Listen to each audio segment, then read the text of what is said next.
Hey, deserving listeners, sister wives, let's watch. My name is Dr. Kirk Honda. I'm a therapist and a professor. Keep in mind that everything I say is completely speculative based on very little information. Let's watch. He's a little nervous. I am nervous. He's making the big announcement tonight to the kids that he's courting a woman. And he's kind of nervous how it's all going to turn. All right, so the premise of the whole episode seems to be revolving around this announcement that he's going to be making to the kids. And we just found out that he is courting a woman, which I imagine means trying them out for potential addition to the family. Turn out. We haven't, been involved in a courtship for 16 years. Christine was the last, and that was before any of the kids were born. Yeah. We've talked about it a little bit with the kids.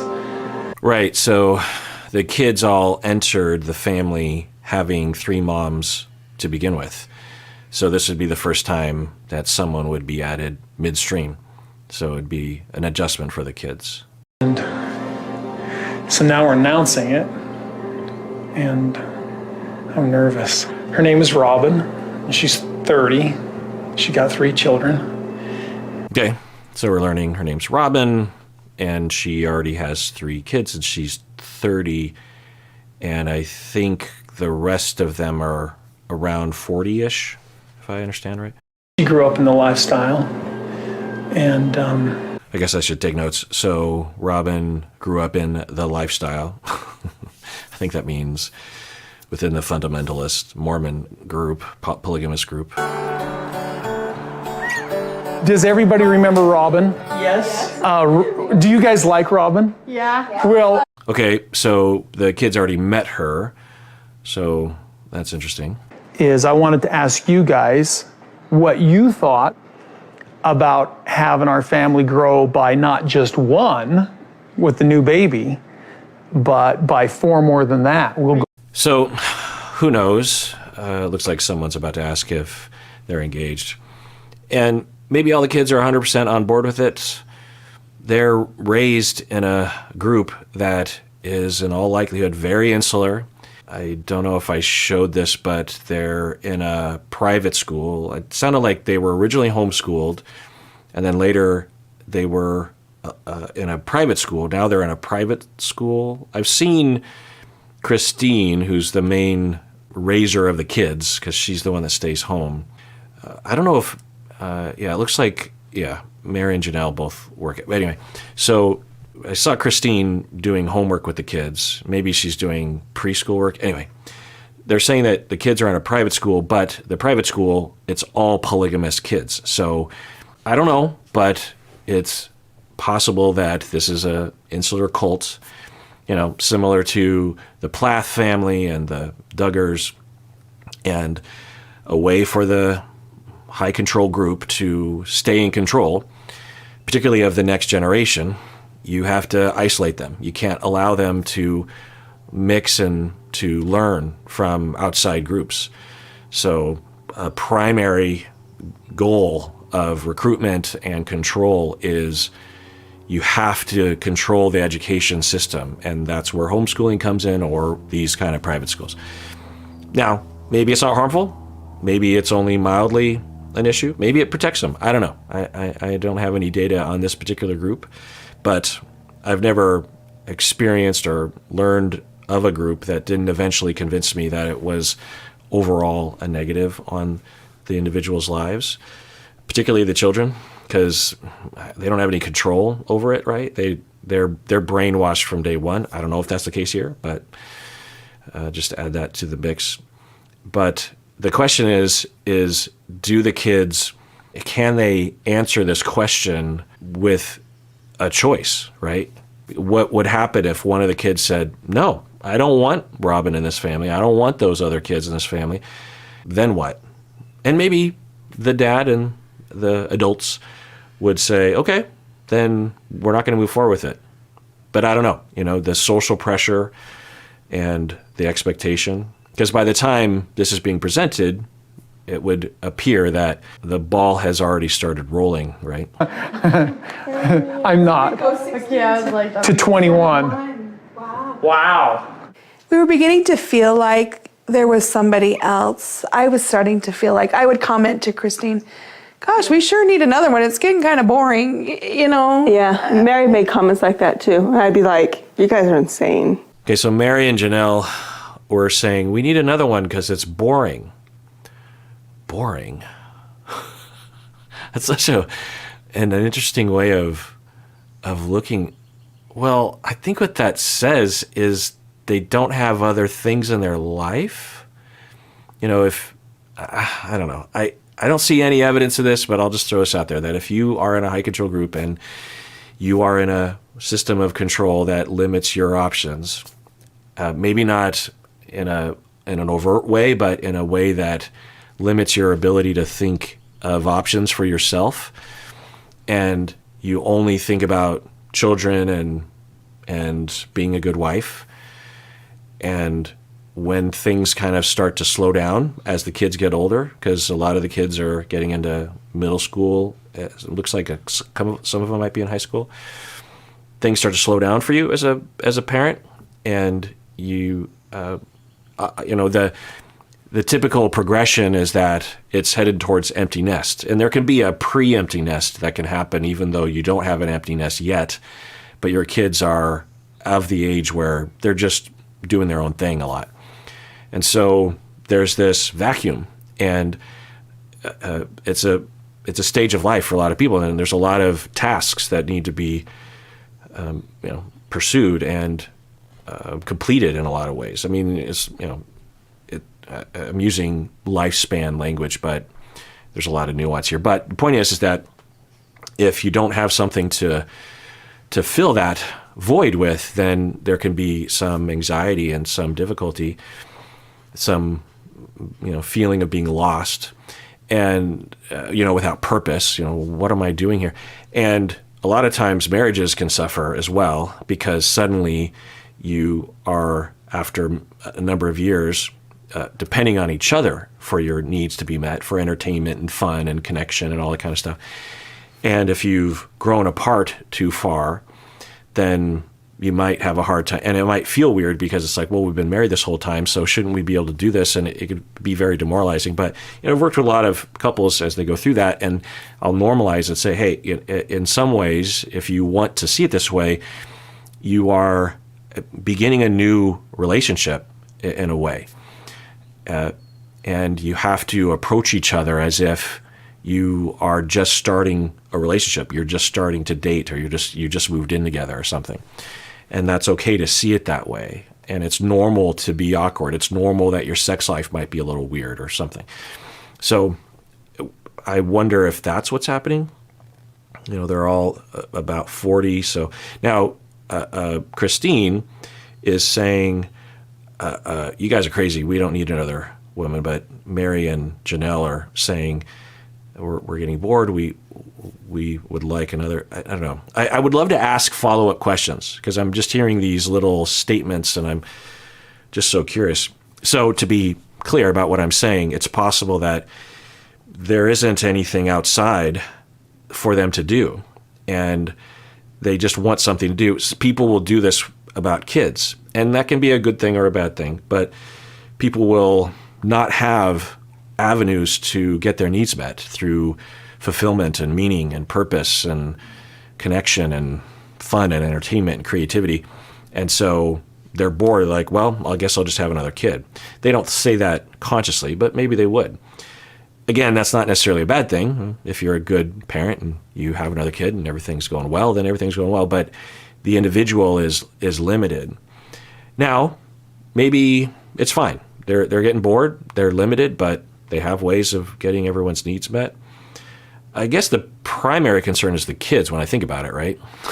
How are the kids doing through this? And there's no way for us to know, because one, the show doesn't focus on that. Two, the kids are potentially in a high control group that they don't even think for themselves, or we wouldn't know. We wouldn't be able to watch a show like this and know if the kids have been cultivized or not. They could look like the way we've seen them and be not under brainwashing, and they could look like this and be under brainwashing. We just can't tell. And there's spectrum. There's a spectrum there. Also, kids can grow up in families that aren't in a cult and experience a lot of harm, but look like everything's going well on the outside. So I don't know what I'm saying. I guess I just really hope. And I'm guessing y'all know if there's been 18 seasons, then I'm guessing you know how the kids are doing. That's an interesting thing to think. It's been 14 years since this was filmed. So, yeah, that's interesting to think about. Because the kids would have become adults. Many of them, if not most, if not all of them. All the kids on the show might be adults by now. I don't know. And therefore might have... The other factor is that the kids are all in a phase of life. Well, it seems like some of them are getting a little older, but Freud called it the latency period, in that not a lot happens. There's not a lot of change between 5 and 12-ish. There are changes, but not the changes that happen around 12, 13, 14, right? And not the amount of changes that happen from 0 to 5. There are changes, there are developments that are happening, but there's a little bit of a the calm before the storm, depending on the kid anyway. And most of the kids are seemingly kind of in that zone. So we wouldn't know how the kids are. That's just another factor. But I guess I'm really worried about the kids. But maybe they're all doing great. I don't know. I hope they're all doing great. It's fine how it is. I don't want to rock the boat. No, I sort of felt like there was somebody else coming. We'd sort of started to talk to the kids about... The other thing I'm hearing is that, now maybe Mary was... we're not hearing from Mary, but from Janelle and from Christine, they didn't seem to know about Robyn as Robyn was being introduced.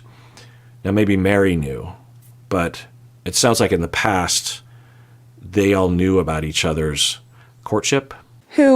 Several of them who've just had new moms come into the family. Do you guys like Robyn? Yeah. Did you like her? Did you have fun? Yeah. Robyn has her choice, but I feel like that we should invite Robyn to come into our family. Okay, yeah. So the kids are all really excited about that. You have to wonder what they see as the benefit to them. I wonder. I'd love to ask those older kids. So it seems like you're really excited. What is it about this change that appeals to you exactly? Because they'd have to get a bigger house maybe, or they'd have to deal with 3 step siblings. I don't know if they know them yet. They'd have to deal with another mom that they don't know that well. But maybe they're like, hey, we love Robyn. Robyn's great. And I don't know. It's just one of those, I can't relate to it, I guess. I'm trying to think. Well, the only analogy would be when you're asking kids, hey, we're thinking about having another kid. What do you guys think of that? And you'll get various different reactions. Often, it'll be positive. They'll be like, oh, we get a brother or a sister. Or, yeah, it'd be great. We want more. I want a little buddy in this family. So maybe it's just that. It's just related to that. This episode is sponsored by BetterHelp. So I remember as a kid, the adults in my life would talk about how the older that they got, the faster that time moves by. And I even remember as a kid, when I was like 10 years old, thinking that when I was younger, time moved more slowly. Now, there are a few reasons for this phenomenon, but one of the reasons seems to be that the older we get, the more we fall into a routine and we stop really paying attention to our lives. Well, of course, therapy can be a wonderful place to slow things down and give us a chance to focus on things. Generally speaking, therapists are pretty good at creating a space for us to do that. And sometimes it seems like we need that outside influence to get us to slow down. Well, one place you can find a therapist is BetterHelp. If you're thinking of starting therapy, it's definitely worth giving a try. So take a moment, visit betterhelp.com/Kirk today to get 10% off your first month. That's BetterHelp, HELP.com/Kirk. Okay? So I'm just not ready to pop the question, you know? And besides, she could still say no, right? Yeah. Thanks, chump. By the way, I am realizing that given that there are 18 seasons and I'm still in episode 1, that, this was my plan. It was sort of a loose plan because I didn't know what I was going to see, but I do plan on accelerating through the episodes and not reacting to every scene. I haven't even been showing every scene from this episode, but I imagine if I stay at this pace that it'll be years of me watching this show, which that doesn't seem like a good plan for a lot of reasons. So I just want to tell you that I plan on, not because if I just watch the show, that's one amount of time. But if I watch and react, it obviously compounds it in a number of ways, not only just me yammering, but also I have to edit everything and da-da-da. And it also means that, y'all are probably really excited for me to get to a particular scene in a future season, and it would take me a long time to get there. So, but I figure with this first episode, there's a lot of introductions, right? There's a lot of new ideas and a lot of new data. And so I'm spending time acclimating to that and react. Because some of you might not even have ever watched this show. And that's another thing I think about sometimes. I want to strike a balance there of giving the lay of the land for those that don't even watch the show. Plus, if it's been 18 seasons, you probably haven't seen season 1 in a long time. So I'm trying to go over that. So I'm also guessing that the first episode they spent more time on to construct well. It's just a guess. So I'm guessing future episodes will have a little bit more fluff in it because there's a lot of things happening as they lay out the landscape. Okay. Mariah, what do you think? It's kind of weird, but I like her. And I like her kids a lot. Okay. What's weird about it to you? I mean, we've all grown up together, and so we're adding more kids and another mom. And so it's just going to be different. All right, so one of the kids, I forget her name, is expressing some reservation, but it sounds like she's open to it. And I do like how the adults are going around individually to each kid. They're not just announcing and walking away. But I wonder how the kids feel about the freedom and the flexibility they have regarding expressing how they feel. If she were just to be honest, maybe she would be more negative, but the vibe of the room is definitely more positive. And, what would this, how could this, having other kids around would spread the love out even further, the attention out. Also, having other kids living with you can create a lot of difficulties. It's pros and cons. I've never had to deal with that. I really can't imagine that. Be really weird to have happen. Suddenly you're, the Brady Bunch situation, all of a sudden you're just living with these other kids. Again, it could be wonderful, but it could also just be horrendous. There could be a lot of, you can have problems with biological siblings too. So I don't want to stigmatize step families in the least, but yeah.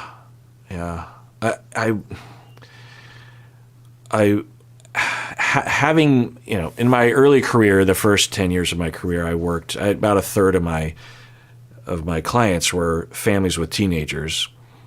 And I would have large family meetings with the younger kids, and I would talk individually with everybody, including the younger kids. And one of the things that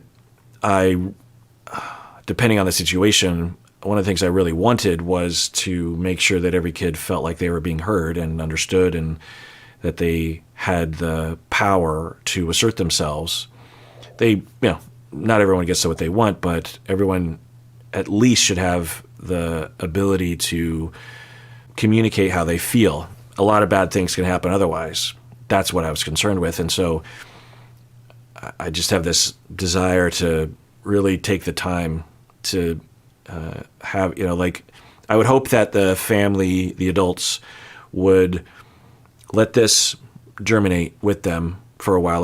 Let them all digest it, revisit it like in another few months even, and ask them again. Maybe Robyn and then the kids come over again.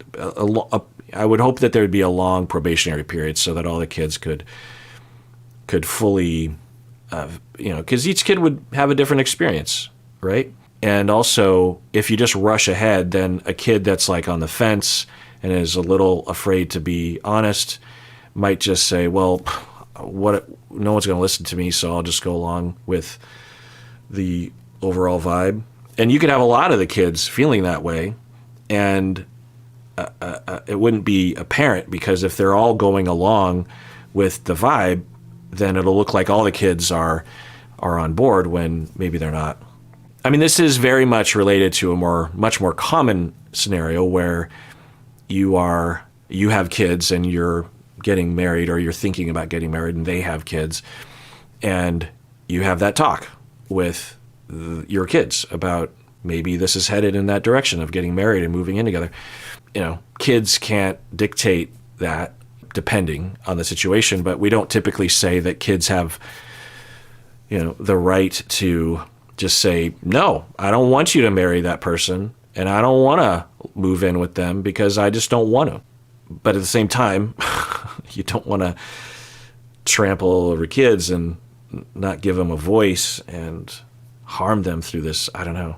And then when you think about the insular group that they're completely within, right? I don't know, but they're born and raised in a community, in a church, in a schooling system. I'm guessing there's limited internet access. I'm thinking of Plath family, I'm thinking of the Duggars, and you wouldn't even know how to evaluate this kind of question because this is all that you know. For a little while, but I'll get used to it. I think Robyn will be pretty cool. It'll be like more help and stuff. She loves everybody. She connects with everybody. More help and stuff. It's interesting that's how they see it. More labor. It's an interesting way of looking at it. But when you add more kids, you add more things to do. But, more help. More help for what exactly? I'm going to admit, at first I was like, that's going to be a little bit. I wonder if this is, in part due to our nuclear family plague, crisis, problem. There's a lot of factors that anthropologically played into the elevation in the United States of the nuclear family, meaning that and a lot of it had to do with economics and capitalism and culture and everything, but this ideal of the white picket fence and the father who works and the mother who stays home, and you have 2 to 3 kids and the pet dog and the pet cat and you see grandma and grandpa every couple months, and that kind of lifestyle, the Leave It to Beaver kind of lifestyle. And there are pros and cons to that. One of the cons is that when you overemphasize that boundary, you are moving away from the premise of it takes a village to raise a child. When we study history and also other groups and other cultures around the world, particularly hunter-gatherer groups, research shows that children are raised by a lot of different people. They'll observe the way that the adults and the older kids will help to corral the younger kids and take care of the kids, will feed the kids and educate the kids and keep the kids safe and this kind of thing. And what they find is that, and this seems to point in the direction that we, for the most, if not the entirety of our species, it was the tribe that took care of all the kids. When you look at other primates, it's like that way as well. And it's possible, it's hard to know, but it's possible that that's the ideal configuration for human development for a variety of reasons. It disperses the labor across various different adults. As a kid, you get a lot of different influences. If there's any problematic relationship between caregiver and child, other people can step in. You know, you think about all the abuse cases, it's often, fairly isolated family, right? And it's harder to have a problem when you have, other people involved. Now, can all the adults participate in the abuse of the children? Yes, that can happen. But it's possible that, overall, it's a much better way to live.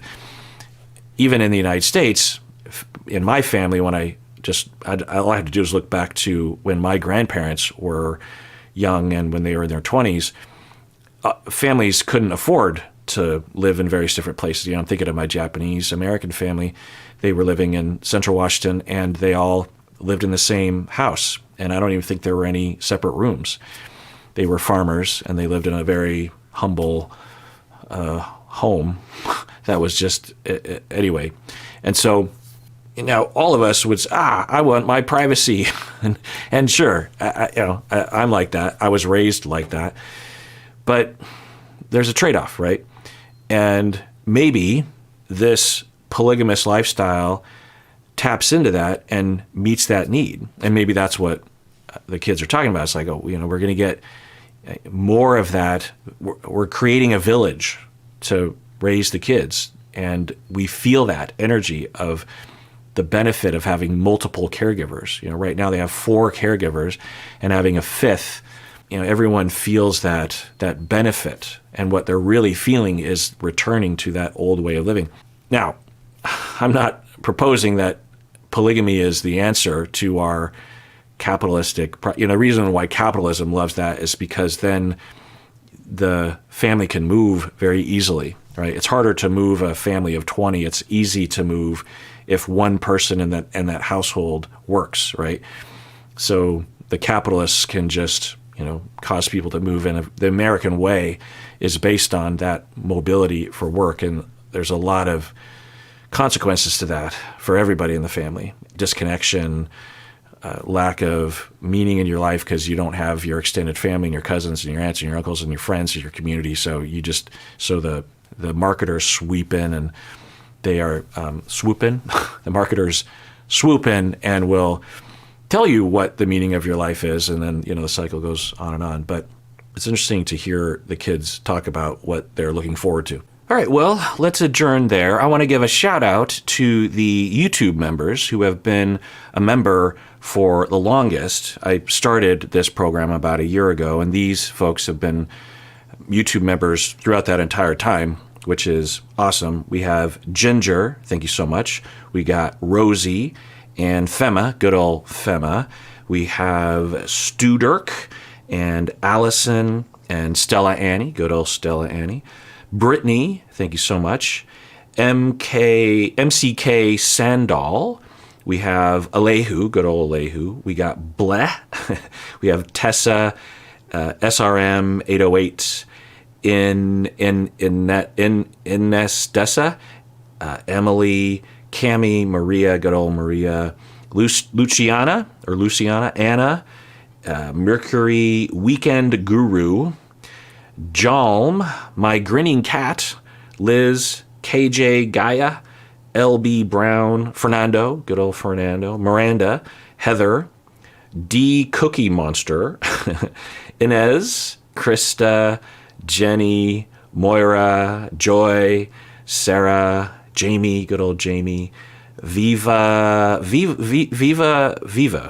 Leah, I always forget, the Clearfield Vlog, good old them, Paola, MMT Stan, Lindsay, Lily, Natalia, Eileen. I'm waiting, all these people became members almost a year ago, which is amazing. I didn't realize there were that many of you that became members so quickly and have stayed members. That's always the key, is staying. Sarka, Nikki, Junie Desiree, good old Junie, Ellie, Adriana, Sarah, and Didem, Ulala Creations, Beatrice, Brandy, Sonia, Bianca, Megan, Michaela, Nina, Simon, Brian, Verena, Tiana, Amber, Bettina, Rami. I didn't know what I was getting into. There's so many people that became members a year ago. I'm sorry, I can't. This list is too long. I'll continue that on another video. So thank you so much to all the members. Really, I didn't. It's just so nice. I figured, well, how many people could have been members, 12 months ago and have stayed members. I thought, yeah, well, what, 5, 7? But there's a lot. Thank you. I do this because of you. And take care of yourself because you deserve it. You really, really do.